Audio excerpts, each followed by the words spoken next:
Hi, I'm John FitzGerald, Senior Director of Growth at MadTree Brewing, and you're listening to the CPG Guys podcast.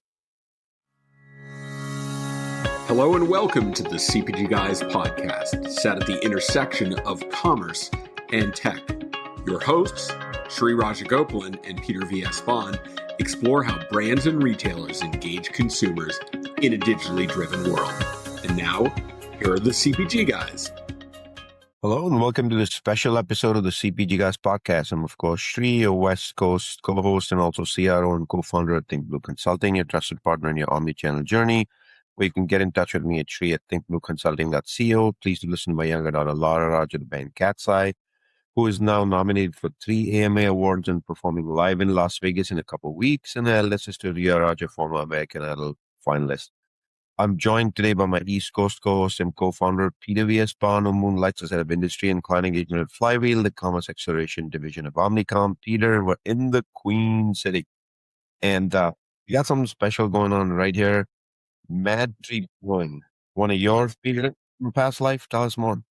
All sorts of stuff. Yeah, when I was living in Hyde Park East in Cincinnati from 2010 to 2014 was right about the time that MadTree came into being, and they opened up a little brew stand, which has grown into a full scale community.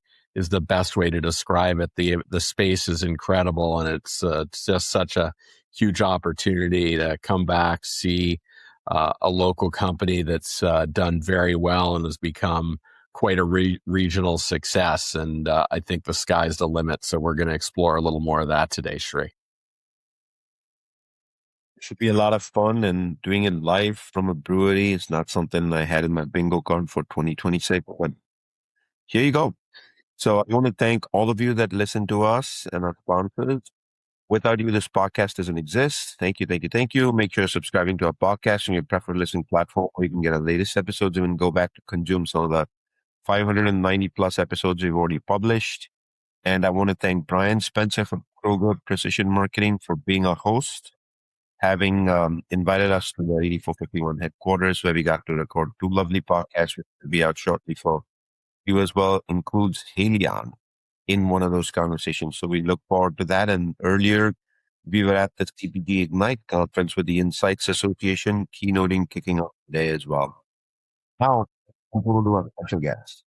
It's John FitzGerald, Senior Director of Growth Marketing and doing a local brewery right here in NC, the Queen City.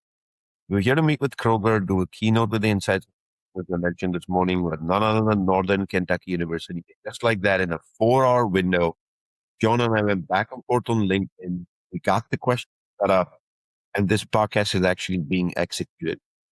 And John, all of the CPG guys, man, how you doing? I'm doing great. It's exciting to be here and love how it all came together. In the digital show notes of this episode, we'll of course include links to John's LinkedIn profile, MadTree's corporate websites for our listeners to access while we go on with our conversation. So let me jump right in, John. I'm going to straight to your past. P&G, Kellanova. You spent years in what many call the universities of P&G, especially universities of CPG, especially P&G, and then Kellanova. What's one core discipline or strategic framework from that world you found most indispensable when running a craft brewing brand like MadTree? Yeah, no, it's a lot of privilege to come from both of those places. I'd say the number one thing I remember is being obsessed with your customer and understanding not only why they're using your products, but the tension points that lead them there. So really just like being obsessed with the customer, understanding, again, the value proposition that you have, but also the value proposition that they view that you are solving for their issues. So really being smart about understanding those tension points, understanding those whys, digging deep into the whys, and really understanding that before just jumping into tactics or thinking that your assumptions are correct. So really just understanding the consumers. Hey, John, welcome to the podcast, and thank you for your incredible hospitality, taking us on a tour of the facility, giving us a little bit of the history, showing us such incredible hospitality. We could not be more appreciative. What I want to talk to you about is this concept around innovation. Yep. In your past life, particularly Procter & Gamble, innovation cycles can take frankly, not months, but years and millions of dollars in research and development. MadTree, things move at the speed of the tap room, which can be pretty fast. How do you find the balance between kind of that big CPG rigor that P&G kind of instilled into your DNA and the fast fail agility that's frankly required in the craft brewing industry as consumer tastes and preferences change on a dime? Yeah, no, that it took getting used to of we do not have an upstream team that's been working on innovation for 3+ years who hands it to us to execute, right? Um, if anything, it's like we have to understand the industry very well. To what I just talked about, we have to really understand our consumers, not only who's coming into our spaces, but who's buying us in distribution as well. Um, and I'd say the fail fast area is with a lot of our products, we can turn those around in 2 to 4 weeks. We can get real-time feedback from our consumers in the tap room.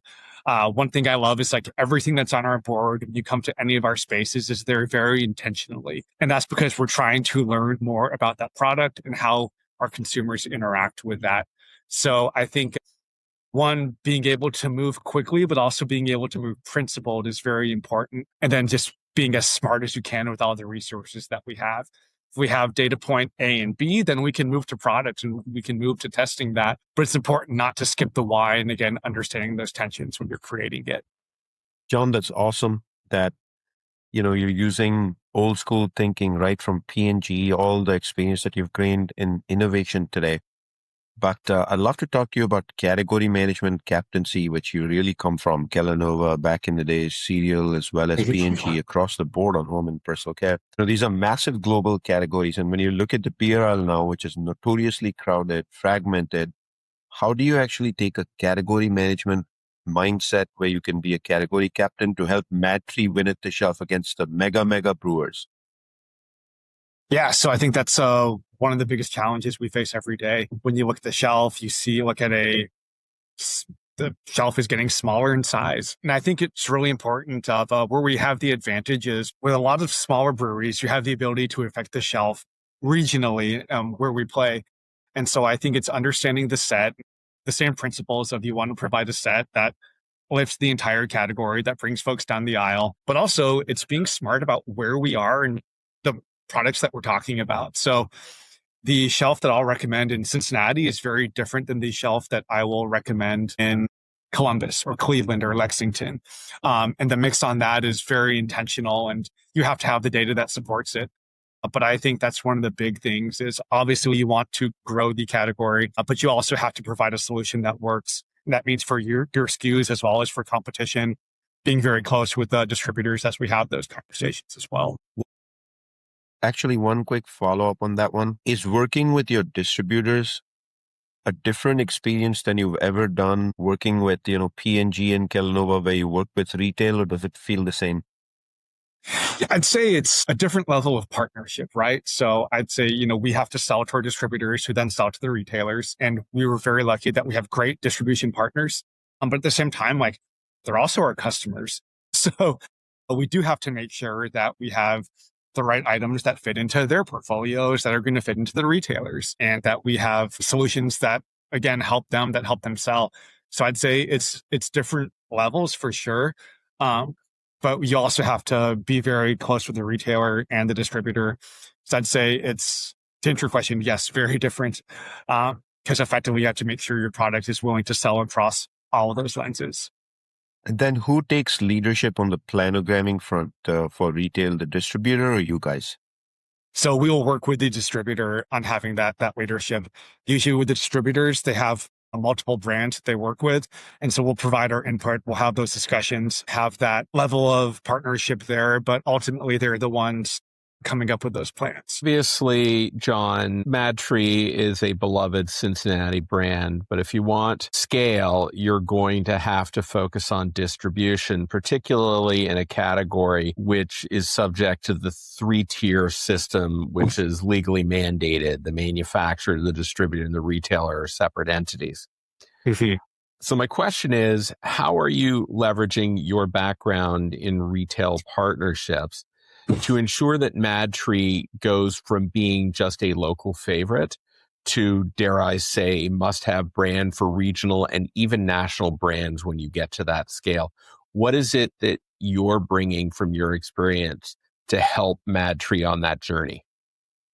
I think what I start with always is like relationships with the buyers. And so that's not only with the distributors, but also with all of those retailers, but also with those store managers as well. So to grow at Kroger outside of really the three divisions where we play pretty strongly in now, you have to have the data that shows that at least where you are now is where you're winning, and then create that reason to believe.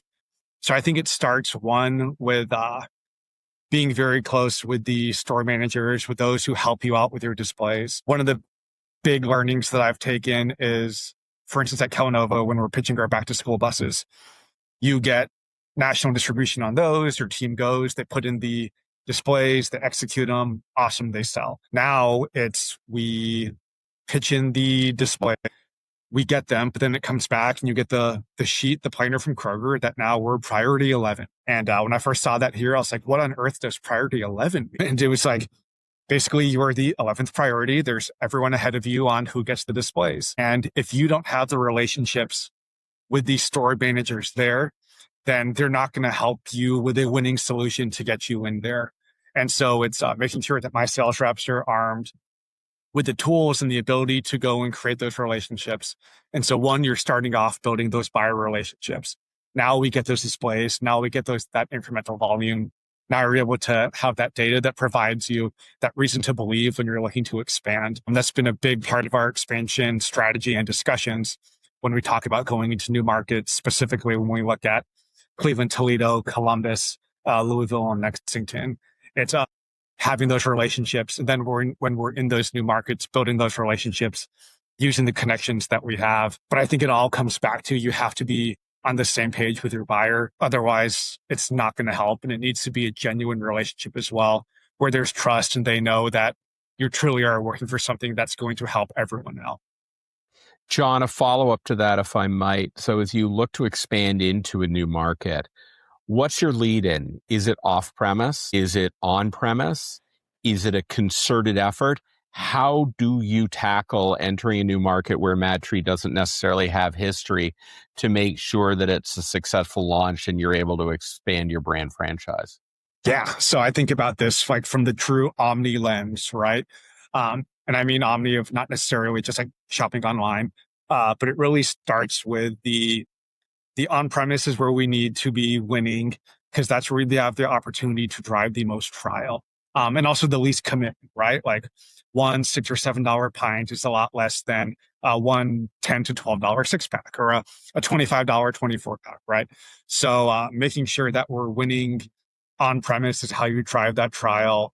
And then also being very smart about how we go into these new geographic regions, even breaking down a county by the stores, by the independents, by the on-premise locations where we need to win, and then expanding that out. If we go in and just say, we need to win in Columbus. And so now we just go and throw a dartboard in Franklin County, that's not going to be a winning strategy. But if we're able to, again, like really segment that through, drive the trial where we think we have the best right to win, then we've seen that's been the best recipe for success with us so far. And it's been really fun to see those numbers in Columbus really over the last year.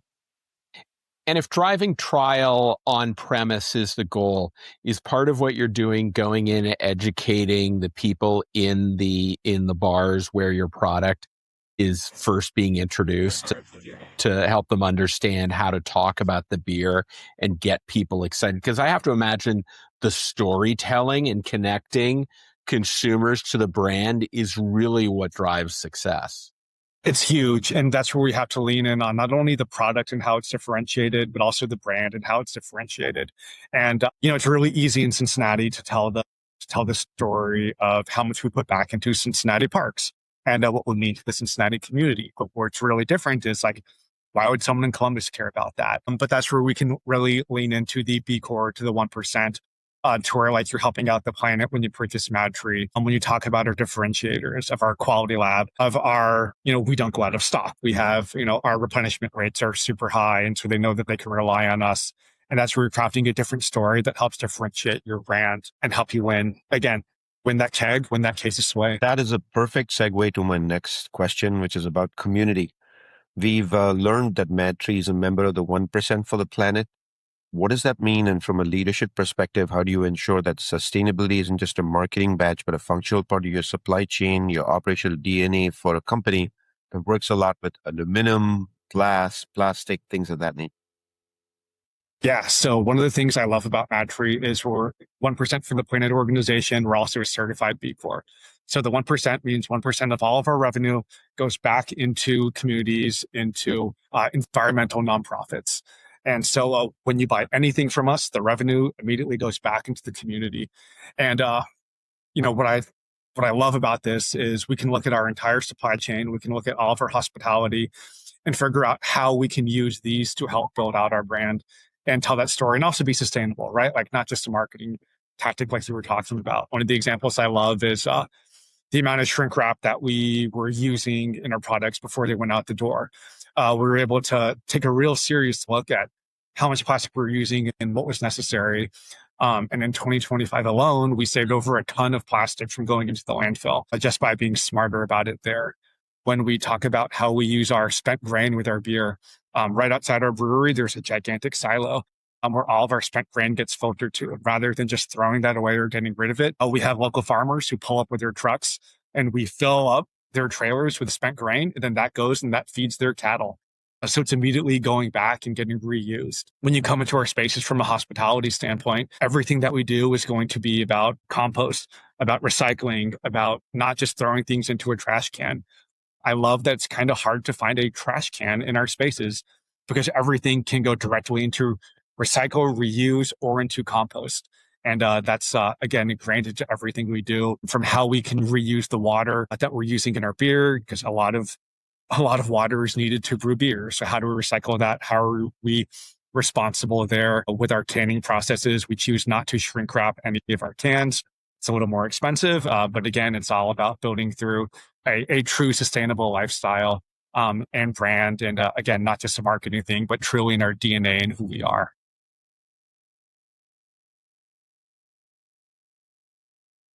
John, you manage a very complex customer journey. It can start in the tap room. It can start on premise at a bar. It can start in a grocery store. There are multiple points of entry for your category. I guess my question is this: how do you still manage to maintain what you're hoping is a consistent customer experience and how they see the brand regardless of what their point of market entry is? And you can ensure that that journey will carry on from however they choose to come in contact with MadTree for the first time. Well, so that's where marketing is fun, right? Where marketing gets exciting. We craft to exceed expectations. We're warm and welcoming.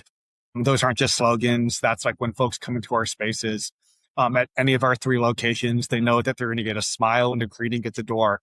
They know they're going to get great service. They know they're going to get high quality beer, sway, and food along that entire journey. To then now we know that folks are coming in to celebrate. One of my favorite things about our space is you could see a 1-year-old's birthday party or a 75-year-old's birthday party. Then there's graduation parties all in the middle there, right? Folks come to celebrate those big occasions.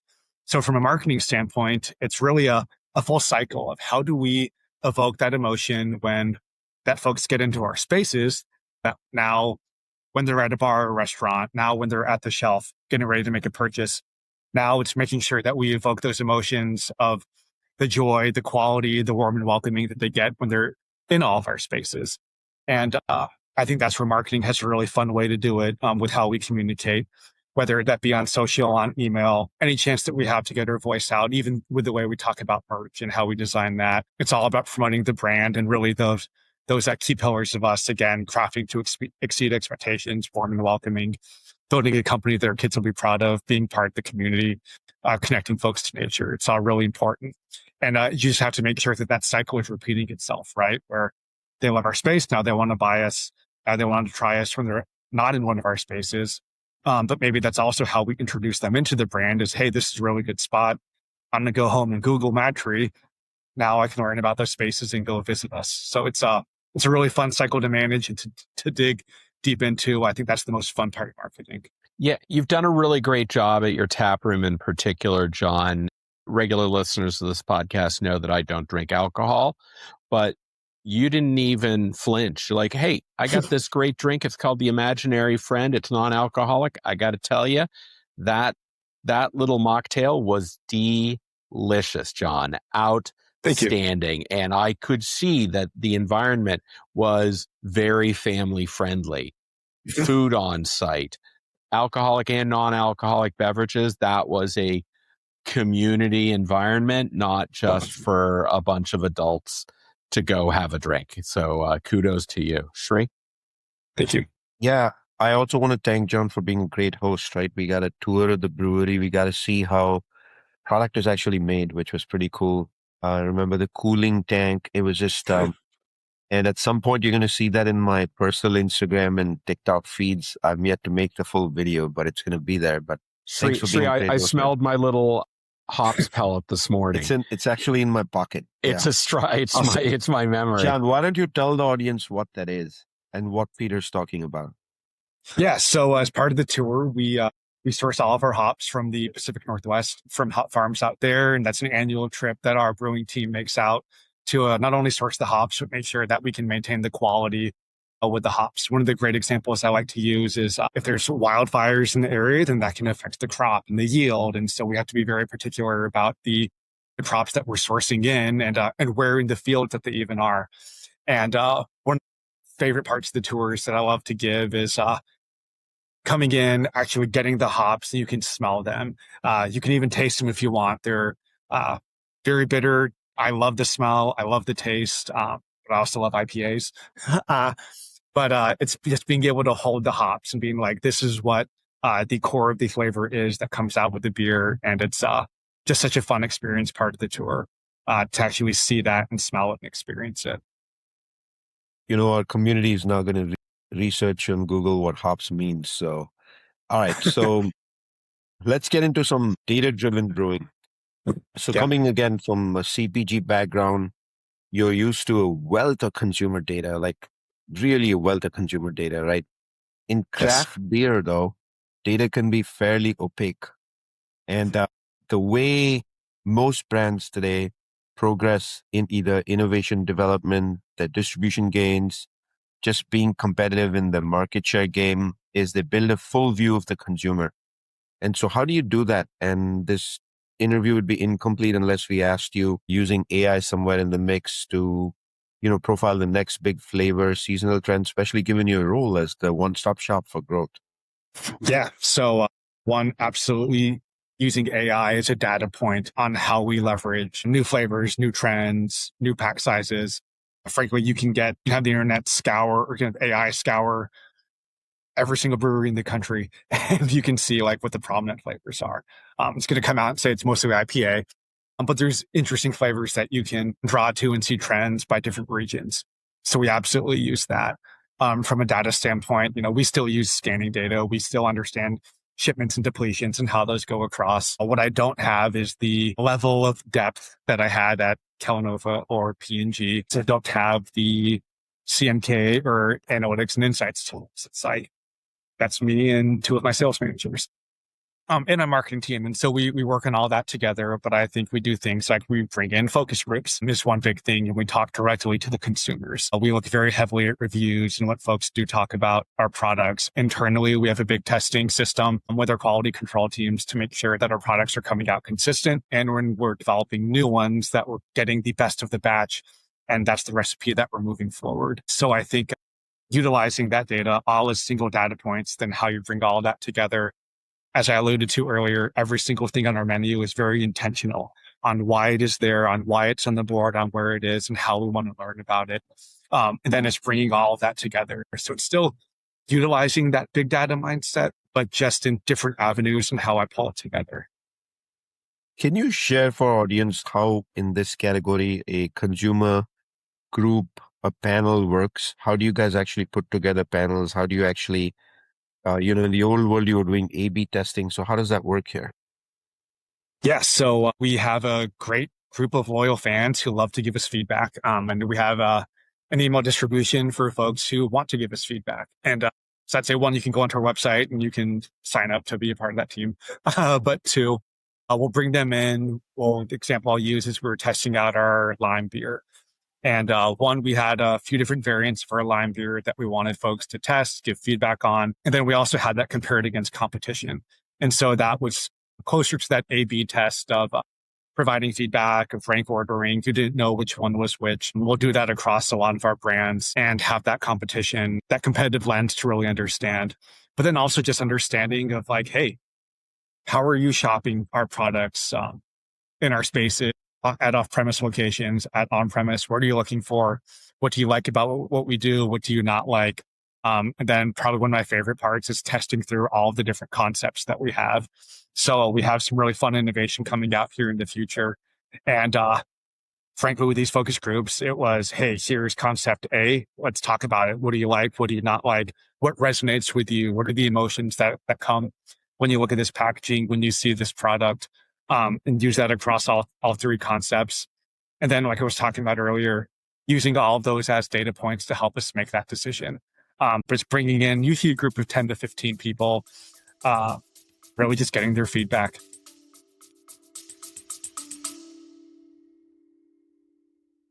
At the CPG Guys, we're excited to partner with today's sponsor, Confido. Think about how many different workflows your team is managing right now. Your sales team is planning promotions in a spreadsheet. Your finance team is manually managing deductions from a dozen different retailer portals. Your ops team is building forecasts in a totally separate tool. And when something changes, a promotion shifts, a big deduction comes in, nobody finds out until it's already a problem. Most CPG brands are running these processes in silos, and the cost isn't just time. It's the decisions that don't get made or get made on bad information. Confido is the end-to-end platform for CPG operations built specifically for brands to run all of it in one place. Trade promotion management, deductions, disputes, sales forecasting, demand planning, and retail analytics. When your trade events are connected to your forecasts and your deductions are automatically matched to your promotions, your whole team is finally working from the same picture. Over 200 CPG brands, including Olipop, Bearbells, and Simple Mills, already use it. Go to confidotech.com/CPG guys to learn more. That's confidotech.com/CPG guys. John, before I get to my next question, I actually have a really interesting follow-up to Shree's exploration of data. Anyone who works with Kroger understands that they have an incredibly rich data set with Stratum. Customer data, 96% of everything that scans through the register is captured. But it's my understanding that the three-tiered system impedes, to some degree, alcohol manufacturers and their ability to leverage this data. Can you kind of clear up what the story is behind this and how you avail yourselves of different data sets to help make educated decisions? Yeah. No, that's like a fascinating one. So I'd start with is we do not subscribe to the Stratum data per se, so we don't have the access to all of that there. But where it gets a little tricky is because with the three-tiered system, so we sell to our distributors, or our distributors then sell to the retailer. So we are able to track depletions, so then we can see what the retailer is selling to, or excuse me, what our distributors are selling to our retailers. And then you can triangulate that with what's actually standing at the shelf. But what you don't get is that level of granularity, at least for what we have, from who specifically is buying. So you know what's scanning, you know where it is, you can narrow that down. But it's kind of a chicken and egg thing, right? Like if you're not getting the depletions, then you're not getting the scans. So how do you make sure that you're getting those depletions, you're getting the product out of the distributors' warehouses? So then now it's scanning. It's understanding both of those and the relationship there, because then it's kind of, if you're scanning well, then you're getting the depletions, then you should be getting the orders that come through. But if they're slowing down now, as you forecast out, it's going to take a little bit longer. But from a data perspective, I'd say probably the biggest thing is just by us not having that Stratum access, we're not able to get as granular as you would at account over a P&G. I think this is a lesson to our legislators that the three-tiered system was developed long before big data was big data. and handcuffing brands from leveraging powerful customer insight simply because of the category they're in, that may necessitate a revisiting of how the laws governing the three-tier system are actually put into practice. That's me advocating to the industry. I'm not asking you to do that, John. No, absolutely. That's me saying, hey, it might be time. But let me get back to what I really want to talk to you about, which is changing consumer behavior and preferences. To say that the industry is in a state of flux around adult beverage would be an understatement. Shifting from beers to hard seltzers to mixed cocktails. I just read a story in the New York Times a couple of days ago talking about how in the challenging economic times we're in, so many people are pre-gaming. They're having a cocktail or two at home before they go out. Obviously, when it comes to share of stomach, MadTree is not trying to behave like a certain St. Louis-based very large manufacturer where they think they can own 100% share of stomach. You're trying to make sure that you're part of the repertoire, so to speak. How are you thinking about evolving your product portfolio to capture all these changing demographics and maintain the relevance that MadTree seems to have established with its loyal following? So a lot to unpack on that one, right? Like one, we know that folks come in here and it used to be like, you're going to have your beers, and then you're going to go home. Now it's like, it's not uncommon for someone to have a beer, a cocktail, go back to a beer, want to try something different. And from a share of stomach standpoint, how we stay relevant, it's making sure that we have things that folks want that we think is going in that direction, but not losing sight of who we are. So, from an intentionality standpoint, not everything you see in our spaces is going to be packaged and sold there. But we are paying a lot of attention as to, what's growing in the categories. Anyone who's looking at RTDs, ready to drink cocktails, knows that the lemonades, the teas are really growing right now. And so, from a developmental standpoint, that's probably an area that we need to go to. But it doesn't mean that our vodka cocktails are just going to go away and fall off either. It's how do you now mold our portfolio moving forward to include both of those to have that growth? But again, not become too fragmented on where we are while still maintaining the core. So it's understanding the consumer, meeting them where we are, and then how do we kind of mold all of that together? And it's tricky. I'm not going to lie. That's one of the big difficulties I'm working with right now is making difficult decisions on how we add to our portfolio. And that means there's certain products that we're not going to be adding. And frankly, you can make a justification for any of them. But it's, again, using the data, understanding your customers, what they're looking for, and then projecting out what you think is going to have the biggest growth in the future. That leads to a very important question. Peter and I often talk about the importance of data, as we did in the last couple of questions we did with you. Speed to insight is a big one. He talked about market share, how the laws that from a previous era literally don't make sense anymore from a data and insight standpoint. We just came back from a visit with Nielsen IQ where we learned now they're releasing data with a 2-day lag and they're releasing daily data. So, there's a certain segment of the CPG universe that's getting true speed to insights. For a regional brewer, how important is that to you? And do you have the ability to do that real-time inventory, sales data, so that you can input it into your production planning? And then what do you do with those uncomfortable supply chain moments? Do they actually happen? The uncomfortable supply chain moments absolutely happen. Just the other day, we had a boiler go down. And so that meant when a boiler goes down on Friday, that means your shipments for really the next week and the next 4 to 6 weeks are going to be affected. So it's one, being very transparent with our distribution partners about what we're going to have, what's going on, as soon as we can get them their product, like what we can get to them, while still maintaining that quality.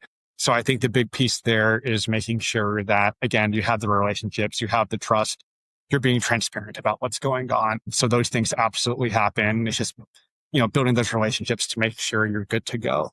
From a 2-day lag standpoint, I would love to have that ability. I think one unique area that we have is we do have our sales reps who are on the ground every single day, as well as our distributor reps who are on the ground every day. So when things are happening quick, when those depletions do happen, we're able to get on the phone and have the conversation. And if that means we need to load up the truck and get a delivery made either that day or the next morning. We can. If we can add it to next week's, we can do it. But anyone listening to this probably understands there's only so much you can do when you're relying on, a handful of people to be in those locations. And so I think if we had that data, I think it would not only allow us, I think it would also help, consumer expectations too, because now they're not going and seeing empty shelves.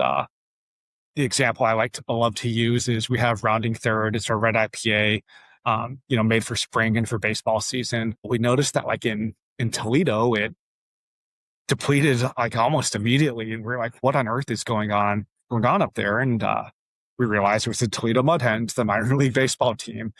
Downtown Toledo does a big opening day event. And we probably need to load up more for that next year and have that communication with our distributor. Luckily, we were able to understand that and react to it quickly. But again, that was by nature of having a person on the ground there. If you don't have that, then you're SOL, and now you're having empty shelves, and the customer's not happy, the retailer's not happy, the distributor's not happy. So yeah, any opportunity for faster data, I think, is a win. And so can I flip the question on its head?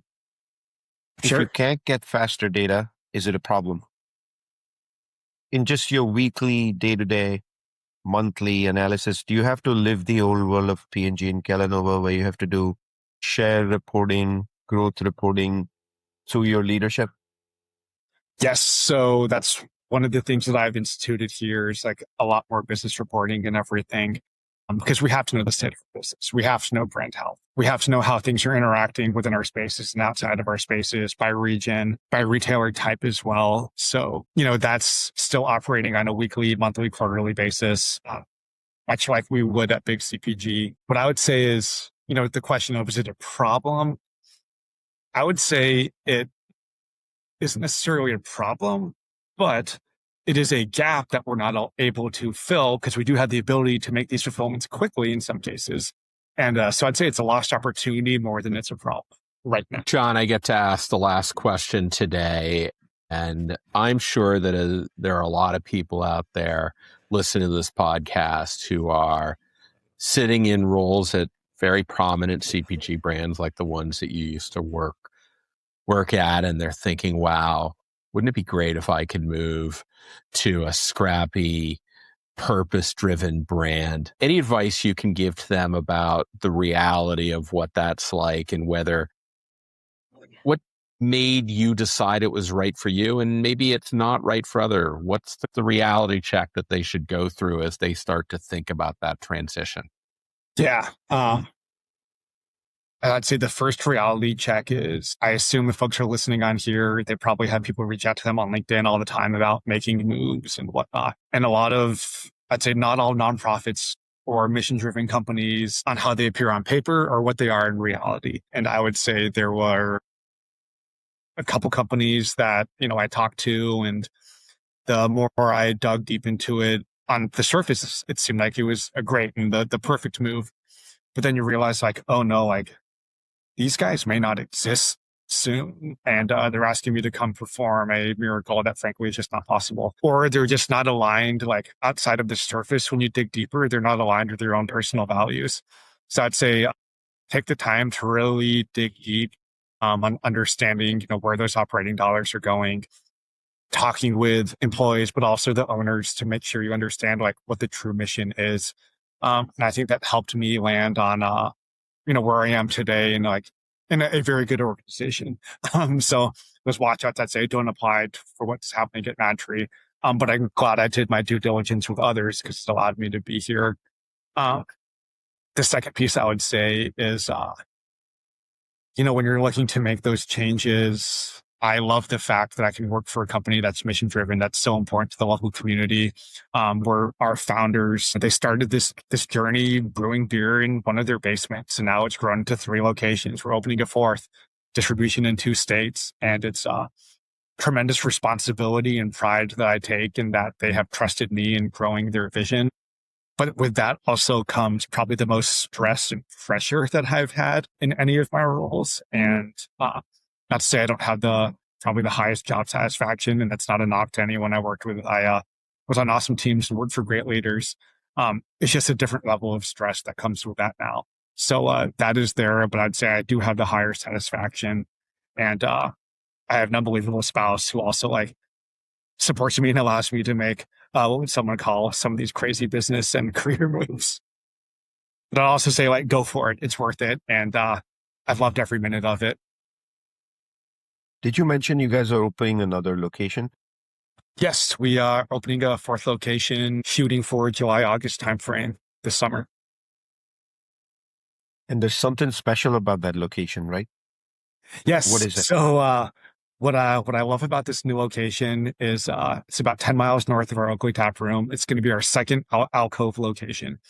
So Alcove is our higher end bistro style restaurant. Still the great MadTree, craft to exceed expectations, quality, warm and welcoming that you're going to get.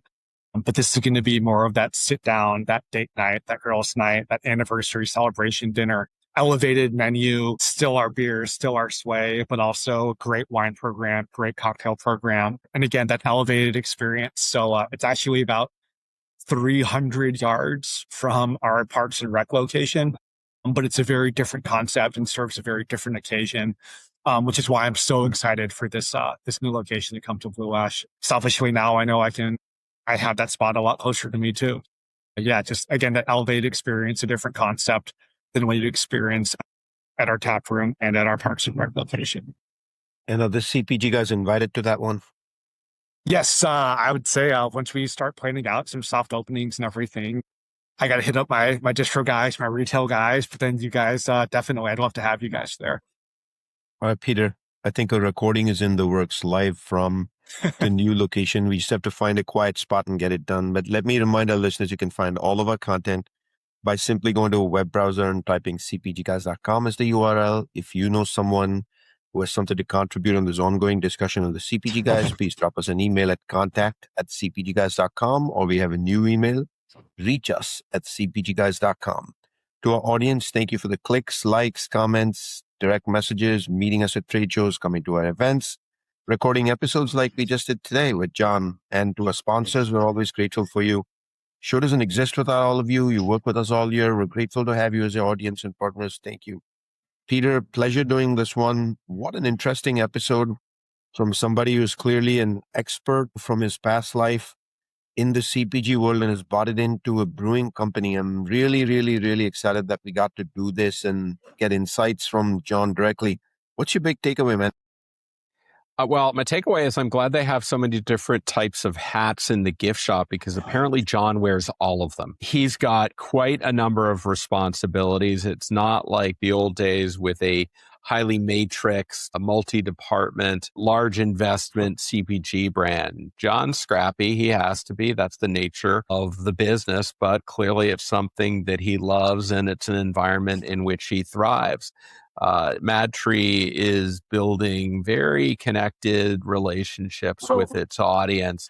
It really is very much about the customer experience, carrying it throughout the omni-channel journey, however people are connecting with the brand on-premise, off-premise. And I am looking for big things to happen to MadTree. I fully expect, Shri, there'll come a day when you'll walk down the street into Woodland Hills, the Ralph store there, and there will be a MadTree, probably a couple of flavors available on the shelf. Looking forward to it.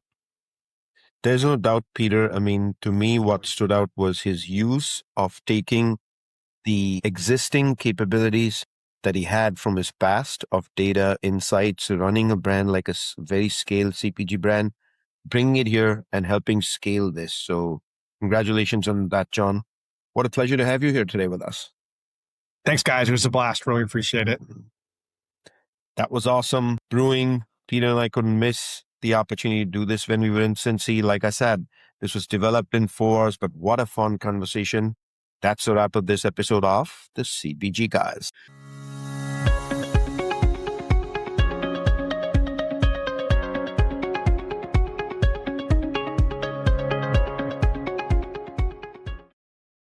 The content in this podcast episode is provided for general informational purposes only.